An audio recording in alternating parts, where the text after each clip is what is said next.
રસ્તે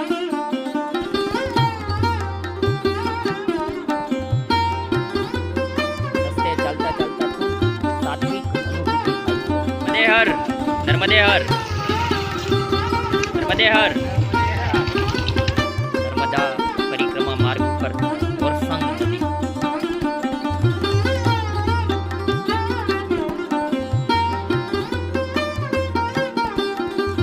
નર્મદે હર. શું છે પાર્થભાઈ કેટલામું ભણો છો? આ નર્મદા મૈયાનું જે દર્શન તમે કરી રહ્યા છો એ વરવાડા ગામથી નર્મદે હર પડછાયાની સફર ચાલે છે, કારણ કે સૂર્યનારાયણ દેવ મારી પાછળ છે. વરવાડામાં આ દેવ ગંભીર આશ્રમ છે. અહીંયા ગોવર્ધન પર્વતની પરિક્રમા થાય છે યુપી. તો એ મથુરાના સંત મહાત્મા સાથે મુલાકાત થઈ, તો તેમની સાથે અહીંયા થોડો સમય પસાર કર્યો. નર્મદે હર. ચાણોદમાં રાત્રિ રોકાણ અને ભોજન પ્રસાદની વ્યવસ્થા અહીંયા થઈ હતી. આશ્રમની અંદર જ પહાડી વિસ્તાર છે. અહીં શાક બકાલું થાય છે, ઉપરાંત ગૌશાળા છે, એટલે છાશ દૂધની કોઈ ચિંતા નથી. ખૂબ રળિયામણું વાતાવરણ છે. આ છે માધવાનંદ આશ્રમ. નર્મદે હર. ચાણોદથી 2 કિલોમીટર કરનાળીની પરિક્રમા ચાલે છે. કવિતાની એક પંક્તિ છે કે અહીંથી જવાય રણ તરફ, અહીંથી જવાય નદી તરફ. એવી રીતે અહીંથી એક તરફ જૂના માંડવાનો રસ્તો, એક બાજુ કરનાળી કુબેર ભંડારી અને બીજી તરફ ચાણોદ પોઈચા એટલે કે નીલકંઠ ધામ. અહીંથી વચ્ચે 2 રસ્તા છે, એક ચાણોદ તરફનો રસ્તો અને બીજો કરનાળી તરફનો રસ્તો. તે માર્ગદર્શન માટે બધે જ લખાણ છે માં નર્મદા પરિક્રમા માર્ગ. વચ્ચે રસ્તામાં અહીં દર્શન કર્યા ક્ષત્રિય વીર ભાથુજી મહારાજ. એવી રીતે દરેક વ્યક્તિ વસ્તુનો સમય પૂરો થઈ જાય એમ આ ઓજારનો હવે સમય પૂરો થઈ ગયો છે, અને આ રીતે રસ્તામાં ઓજારનો સમય પૂરો થઈ ગયેલો હોવાથી આ દશામાં હવે તે જોવા મળ્યું. જટાળા જોગી જેવા વૃક્ષ દેવો ભવ. અહીં પરિક્રમાવાસીઓ માથું ટેકવે છે. વચ્ચે રસ્તામાં મોટી મોટી ભેખડો આવે છે.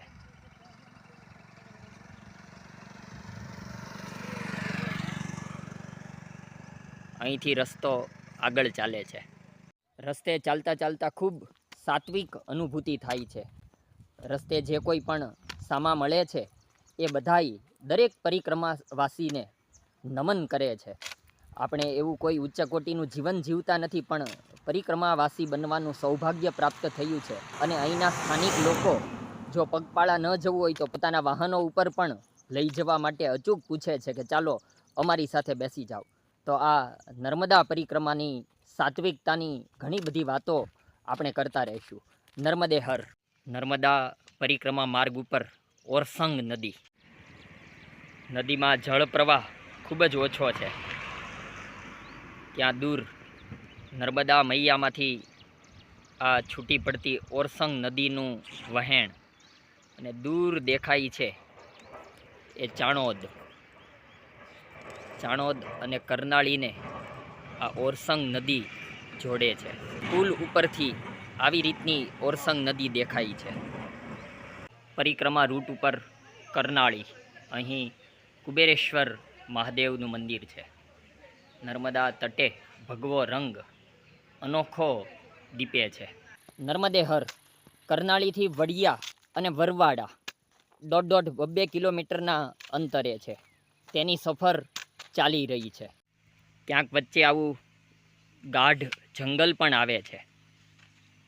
અવાવરું જગ્યા લાગે, બીક લાગે, પણ ચિંતાનો કોઈ વિષય નથી, કારણ કે માં નર્મદા આપણી સાથે સાથે જ હોય એવી દિવ્ય અનુભૂતિ સતત થતી રહેતી હોય છે.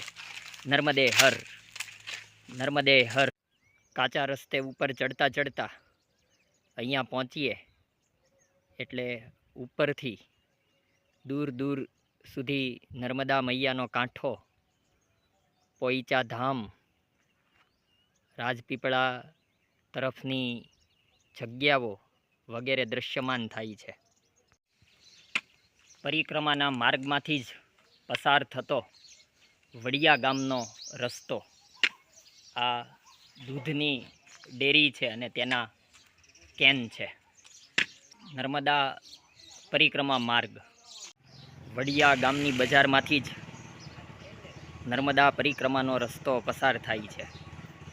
ગામને જોતા જોતા, ગામના લોકોને મળતા મળતા આગળ નીકળવાનું થાય છે. નર્મદે હર. કયું ગામ છે? વડિયા. અને તાલુકો? ડભોઈ તાલુકો, જિલ્લો વડોદરા. સારું. અહીંથી નર્મદા પરિક્રમા વાસીઓ પસાર થાય છે. નર્મદે હર.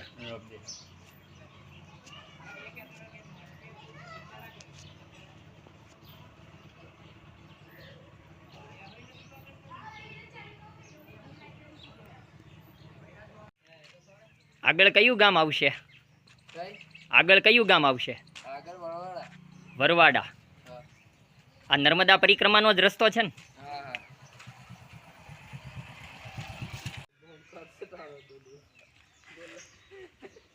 વડિયા ગામની પ્રાથમિક શાળા.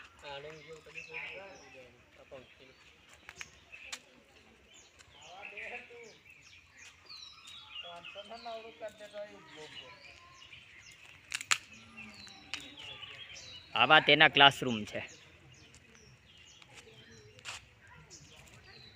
આંગણવાડી કેન્દ્ર અત્યારે વેકેશનમાં પણ ચાલુ છે. કેટલાક બાળકોને તો એવું હોય છે વેકેશનમાં એમને ઘરે ગમતું હોતું નથી એટલે સ્કૂલે હોય છે. આમ શું છે? પાર્થ. પાર્થભાઈ કેટલામું ભણો છો? કેટલામું ભણો છો? ત્રીજામાં. તો કેમ અત્યારે સ્કૂલે વેકેશન નથી? તમારે વેકેશન નથી? સ્કૂલ શરૂ છે? તો કયા ધોરણમાં આવીશ? અહીંયા વડિયા પ્રાથમિક શાળામાં થોડો સમય આરામ કર્યો તો પાર્થની મુલાકાત થઈ અને આ તેમનું રમવાનું સ્થળ છે, ભણવાનું સ્થળ છે અને મધ્યાહન ભોજનને કારણે જમવાનું પણ સ્થળ છે. વેકેશનમાં બાળકો નિશાળે આવ્યા છે. ખેતર વિસ્તાર છે, તુવેર વાવેલી છે, દૂર લીમડા નજરે પડે છે શેઢા ઉપર. અને આ જુઓ કેવું ગેટ જેવું બની ગયું છે. અહીંથી આગળ વડિયાથી વરવાડાનો રસ્તો, પરિક્રમા આગળ ચાલે છે. નર્મદે હર. તાલુકો તિલકવાડા. આ વરવાડા ગામ છે. વડિયાથી સફર શરૂ કરી હતી અને વરવાડા પહોંચવાનું થયું. વરવાડા ગામ.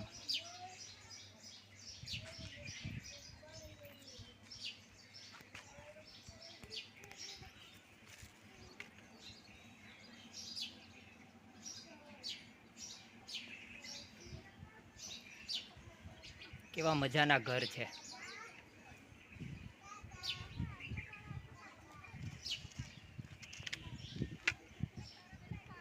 આ વરવાડા ગામ એ નર્મદા જિલ્લામાં આવે છે. નર્મદા જિલ્લાનો તાલુકો તિલકવાડા અને તેનું વરવાડા ગામ.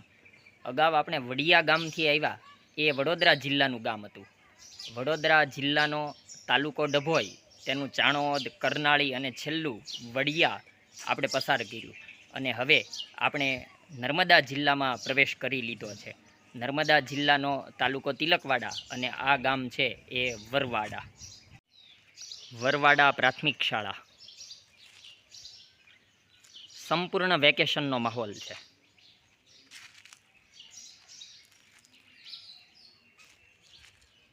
ક્લાસરૂમ ખાલી છે. નર્મદા પરિક્રમામાં અહીંયા પણ રાત્રિ રોકાણ કરી દેવાય. સાથે શેતરંજીનો પટ્ટો હોય, પાથરીને સૂઈ જવાનું. નર્મદે હર. આ હોડકું કેમ ખાલી પડ્યું છે? હોડકું પાણી આવ્યું હતું? ક્યાં આવ્યું હતું? નર્મદાનું પાણી અહીંયા સુધી આવી ગયું હતું? તો ત્યારનું હોડકું અહીંયા પીડ્યું છે? કયા વર્ષે આવ્યું હતું? ગયા વર્ષે. દેવ ગંભીર આશ્રમ વરવાડાથી નર્મદા મૈયાના શાંત દર્શન.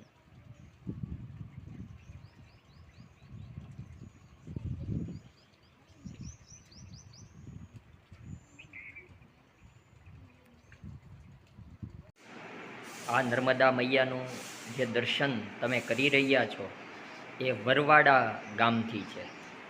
આ વરવાડા ગામમાં બપોરનો આરામ કરવાનો થયો. અહીંયા દેવ ગંભીર આશ્રમ આવેલો છે. નર્મદાના કાંઠે જ આ આશ્રમ છે અને અહીંથી નર્મદા મૈયાના અલૌકિક દર્શન થાય છે. આ વરવાડા ગામનો આશ્રમ જ્યાં રાત્રિ રોકાણ અને ભોજનની વ્યવસ્થા થઈ.